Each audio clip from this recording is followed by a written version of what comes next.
próximo ao fazer o uso da palavra é o doutor João Batista.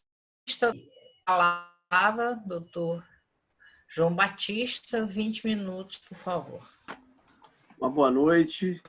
Eu tive uma dificuldade inicial de acessar, de entrar aqui no nosso seminário, mas felizmente a internet acabou me permitindo. Nessas dificuldades nós ficamos hoje nas mãos da tecnologia. Nos permite a interação ou não nos permite em determinados momentos. Eu queria saudar a todos, é um prazer muito grande estar participando desse 15º Seminário Internacional de luta contra o neoliberalismo. Saudar o professor Luísio Bevilacqua, o Cícero, o Rafael Bevilacqua, procurador da República, dessa instituição que hoje tem se colocado muito presentemente na vida pública e política do país, ora num sentido, ora no outro, mas que é uma instituição sobre a qual nós precisamos também refletir neste momento. O professor Ivan Garcia, Simões, meu colega da UERJ, e o professor José Luiz Quadros, que eu não pude ouvir integralmente em decorrência das interrupções que tive durante a fala dele. Caiu, a minha ligação caiu, minha conexão caiu 2 vezes. Baixei as duas, mas o que eu consegui ouvir do professor José Luiz Quadros, eu depois vou querer ouvir integralmente, quando estiver disponibilizado.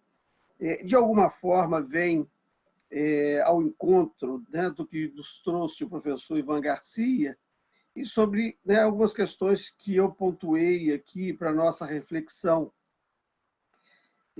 O professor Ivan termina falando daquele, da atuação dos trabalhadores na década de 40, do século XIX, e o que sucede com o golpe do 18 de Brumário, que Marx analisou tão bem, sobre como se formou aquele arco, aquela aliança que permitiu aquele golpe, permitiu aquela a busca da defesa daqueles interesses que estavam postos, jogando para as calendas tudo aquilo que se discursava e supostamente se assentavam as bases da França naquele momento. Tem uma questão que, para mim, tem sido inquietante, que é essa forma como o liberalismo, como o capitalismo se construiu, fundado no individualismo. Isso é algo eurocêntrico, e aí, quando nós vemos aí estes toscos discursando no presente momento do Brasil, e eles falam da civilização cristã ocidental, o que eles estão se reportando é ao individualismo, a esta capacidade que tem o indivíduo de se apropriar, de acumular e de com objetivos próprios. E isso é tratado como mérito, isso é tratado como um comportamento desejável. Então, sobre essa base individualista, se assenta esta cultura ocidental, que está na base do capitalismo. O capitalismo não existiria sem o individualismo.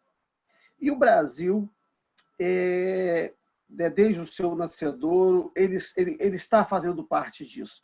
Está fazendo parte disso como um país periférico, onde tudo pode ser apropriado, onde até as pessoas podem ser apropriadas, fugindo do próprio modo de produção, que é o trabalho livre, pelo qual o trabalhador vende a sua força de trabalho.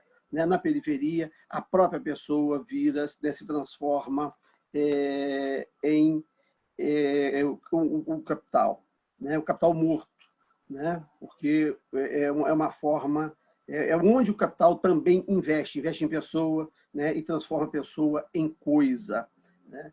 E aí isso passa necessariamente, né, o professor Ivan nos fala da Inglaterra, já do momento, já na Idade Moderna.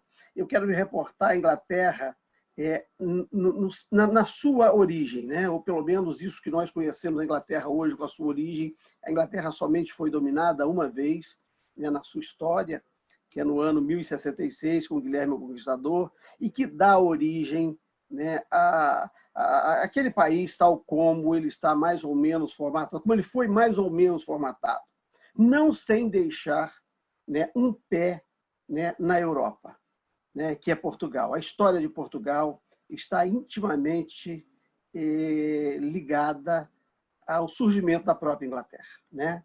A ocupação, né, pelo Guilherme o Conquistador e, né, a formatação da Inglaterra e a formação, né, a independência de Portugal, a formação de Portugal como Estado soberano, já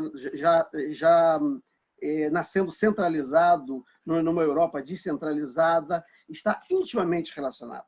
Né, e isso vai determinar esse comportamento, essa aliança da Inglaterra com Portugal, ou eu vou continuar com a palavra aliança, porque os interesses, né, da burguesia nascente em Portugal, né, com a burguesia inglesa, eles são coincidentes, né, e vão perpassar os séculos juntos, né, fazendo tudo o que fizeram na exploração do mundo, né, na apropriação, na instituição e depois na abolição da escravatura, né, como esse modo de produção forçado.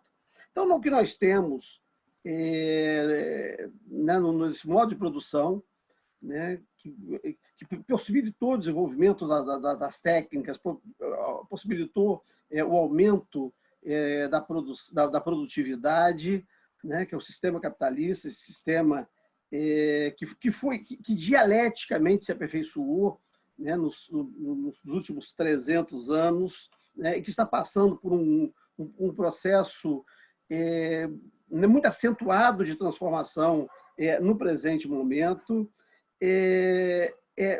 Nós, como país periférico, né, nós sempre estivemos, né, como periferia, nós sempre estivemos integrados nele, né? Só que tem algo que não casa, há algo que não é compatível, né, com a ideologia, com as proposições que são feitas nesse sistema de produção, né, nesse momento que nós estamos vivendo, né? Nesse momento em que se fala do neoliberalismo, né, o retorno às bases liberais do século XIX, né, nova modalidade de relações, né, escamoteando, né, as contradições do mundo do capital com o mundo do trabalho, né, as contradições inconciliáveis. O que temos algo irrespondível, né? E a pergunta que eu sempre faço, né, quando alguém me fala do liberalismo e fala de meritocracia, né, e fala do próprio esforço, o atingimento, né, das finalidades com os seus próprios méritos, né, eu reporto uma questão, né, que o Marx coloca, aliás, que parece ser uma das primeiras questões em que o Marx vai perceber um problema na funcionalidade do sistema, que é a questão da apropriação dos bens naturais não decorrentes de trabalho, né? Essa é uma questão que, quando Marx começa a pensar, né, no seu momento de estudo, ainda na sua graduação, a Inglaterra já tinha passado, a Europa já tinha passado por isso, né? Ela já tinha cercado os campos, ela já tinha delimitado quem ia explorar o que e onde, né? Os bens naturais não decorrentes de trabalho, eles já tinham sido apropriados, né, ao arrepio daquelas pessoas, né, que já viviam naquelas áreas, que já, né, consuetudinariamente já tinham o direito sobre aqueles bens, né? Então tem ali uma redefinição, né, da apropriação, né? E essa é uma questão que vai inquietar o Marx logo no seu, né, no seu primeiro momento, quando ele para refletir sobre essa questão. E essa é uma questão que não está resolvida no Brasil, né? A nossa lei de terras, de 1850, muito coincidentemente, né, com o que está acontecendo na Europa, e é muito interessante que no Brasil ainda não tem, né, não tem uma classe trabalhadora, a sociedade é uma sociedade escravocrata, não temos ainda um operariado, né? Estamos aí tendo alguma coisa inicial do capitalismo industrial nessa metade do século XIX, mas já tem a palavra comunista como xingamento, né? E nós vamos encontrar na própria obra, né, do próprio José de Alencar, né, falando da carta, né, Cartas a Favor da Escravidão, né, um conjunto de artigos do escritor José de Alencar, em que não está sequer nas obras completas dele, né, mas que ele já usa a palavra comunista como xingamento, né, ou como oposição àqueles que querem a abolição da escravatura, né? Então, essa palavra já está posta no vocabulário, né, brasileiro, né, na metade do século XIX, né, como algo perigoso, né, como algo, né, que é contrário, né, ao capital. Então, em 1850, quando nós temos a Lei de Terras, né, que é uma lei destinada ao latifúndio, a constituir latifúndio no Brasil, né, atendendo, né, a um capital, né, que está sendo liberado em decorrência da Lei Eusébio de Queiroz, né? Então, o investimento deixa de ser feito em pessoa e começa a ser feito em terra, né? Nós estabelecemos um padrão, um modelo, né, de propriedade fundiária no Brasil, que é o latifúndio, né? E essa questão ainda não está resolvida no Brasil, porque parte significativa do território brasileiro ele ainda é terra pública, né? Tudo bem que a Lei de Terras de 1850 e depois toda a legislação posterior, né, deu um novo sentido à terra pública, né? E terra pública não é mais a terra que pertence ao público, que pertence a todos, né? Que nós poderíamos, né, traduzir como, né, propriedade comunal ou propriedade realenga, né? Nós temos um bairro no Rio de Janeiro com esse nome, né, e decorre desta palavra, né, terra realenga. E tem uma carta de 1821 que fala disso, né, que eram áreas realengas destinadas ao pastoreio, né, comum daqueles que têm gado e não têm pasto próprio.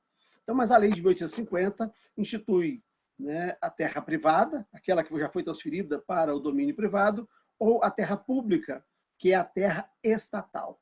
Então, quando hoje nós falamos do Brasil, né, de boa parte do território nacional, que ainda é propriedade estatal, né? E por isso que, avassaladoramente, né, o capital avança sobre isso, né, que é público, né, no sentido estatal, né, e promove a destruição, né, da flora, da fauna e das pessoas que habitam, né, estas terras, né? Sejam as comunidades indígenas, os povos originários, sejam os, né, vamos chamar de os povos da floresta, né? E não são poucas as áreas no Brasil em que nós temos né, os povos, né, os povos da floresta, né, que não são os povos originários, né? São comunidades, são quilombolas, são, né, pessoas, né, que buscaram um novo modo de viver e que vivem, né, se reproduzem, subsistem, né, e existem e subsistem, né, e que estão sendo destruídos neste momento, né? Então, essa é uma questão que está sendo posta aí, neste momento, avassaladoramente, né? O que é público está sendo apropriado, né, pelo capital, sem nenhum limite, sem nenhum direito, né? Não, o direito, neste momento, está sendo usado tão somente para justificar, né, para legitimar este tipo de apropriação. Então, quando nós falamos das terras indígenas, né, que são terras da União, falamos de garimpo na terra indígena, falamos da expansão agrícola, né? Nós estamos falando de apropriação, né, de bem público, né, de terras que são públicas, né? Eu não preciso falar do que são os cartórios no Brasil, né? De como se legaliza, de como se faz grilagem no Brasil, né? Como que se compra um lote e por uma mera retificação administrativa, né, num cartório, né, transforma o lote, né, num latifúndio, né? Então, não preciso, né, descrever isso e não precisamos ir muito longe, né? Não precisamos ir ao Pará, não precisamos ir, né, ao estado do Amazonas, não precisamos ir a Rondônia para ver essas ocorrências, né? No entorno aqui da cidade do Rio de Janeiro, né, as terras públicas decorrentes, né, das obras de saneamento que foram feitas na década de 30, né, na era Vargas, elas continuam sendo apropriadas até hoje, né, com fraudes cartorárias, que se erra, por vezes, a moeda, né? Se escreve, né, se vende, faz uma promessa de compra e venda com documento particular, usando, na década de 30, o cruzeiro, né, quando o cruzeiro só vai existir, né, só passou a existir a partir de outubro de 1943. Então, essas fraudes, a gente não precisa ir muito no interior do Brasil para ver como os bens públicos, como as terras públicas são apropriadas por meio da grilagem. Né? Nesse entorno aqui, né, do recôncavo da Baía de Guanabara, nós vamos encontrar essas fraudes praticadas recentemente, né, se reportando, né, a períodos pretéritos aí da história do Brasil. Então, o que temos hoje é não é um neoliberalismo, né? Sequer é isso, né? Esse sistema pelo qual os indivíduos, por seus próprios méritos, já atingem os seus objetivos, como se cada qual, né? Como se as potencialidades fossem as mesmas e se todos começassem, né, de um V0, né, que lhes propiciassem dar os seus passos individualmente e possibilitando chegar, né, ao mesmo ponto. Né? Como se nós não falássemos aqui de heranças, de apropriações, né, de acumulações, né, e essas sucessões. Então, o que a gente vai encontrar, sequer a gente pode chamar de neoliberalismo. Né? A gente sequer pode chamar isso de liberalismo. Nós estamos diante da mais tacanha forma de apropriação, né? E profundamente desrespeitosa, né, com a vida humana, né, com as formas de vida em geral e com a própria natureza. Né? Quando o professor Florestan Fernandes ele fala da Constituição de 1988, e ele estava presente, ele estava participando daquele processo, no curso, né, da elaboração da Constituição e depois da Constituição já promulgada, ele nos fala de uma Constituição inacabada. Né?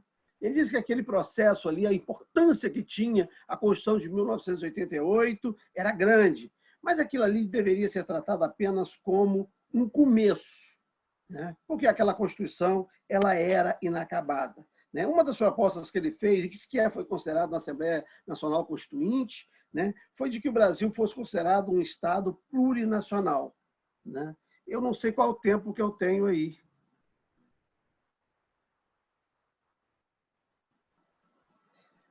O Estado plurinacional. E isso sequer foi... Não estou ouvindo. Desculpa, eu esqueci. 6 minutos. Analista, tá bom, então eu vou caminhando para o final. Uma das propostas que ele fez é de que o Brasil fosse constituído como um Estado plurinacional. Né? E ele, né, colocava essa discussão, né, de como se pensaram as constituições, né, desde que elas surgiram. Né? E aí é preciso remontar, né, a própria Constituição inglesa de 1215, a Carta Magna, né, que é uma carta asseguradora de direitos individuais. Né? Os barões se asseguram alguns direitos, né, alguns dos quais estão presentes em todas as constituições, né, dentre os quais os julgamentos pelos próprios pares, né, que é uma forma que a burguesia encontrou, que a nobreza e depois a burguesia encontrou, né, de se proteger. Né? E isso decorre, né, isso, hoje, no presente momento, né, nós temos presente nas vitaliciedades, né, tanto da magistratura quanto do Ministério Público. Né? Então, nós podemos remontar esse modelo constitucional, né, questões do modelo constitucional presente, a essa mais longínqua referência que nós podemos ter na Inglaterra, né? Mas o Florestan propunha um Estado plurinacional e chegou a tentar debater isso, e isso não foi considerado na Constituinte, porque a Constituição, ela, por mais que ela, né, assegure, né, dispõe a Constituição, tem por fundamento, né, o pluralismo, um dos fundamentos do pluralismo político, ela efetivamente não se destina a uma sociedade plural, né? Sequer uma Constituição, né, que vise a proteção, que vise assegurar o mundo do trabalho, que vise o mundo do trabalho, né? Ao contrário, é uma Constituição, né, que assegura alguns direitos sociais, mas, como toda ordem jurídica, ela visa a estabilidade, a manutenção, né, ao que já está posto, né? E, né, se nós precisamos ter a Constituição, né, que nos garanta alguns direitos, e precisamos né, nos valer desses direitos, né, que foram feitos para uma parcela da sociedade, notadamente daquela que, ao longo da história, se apropriou do que há neste território, nós precisamos saber que essa Constituição não foi feita para o mundo do trabalho, não foi feita para os trabalhadores, né? E o Brasil é um país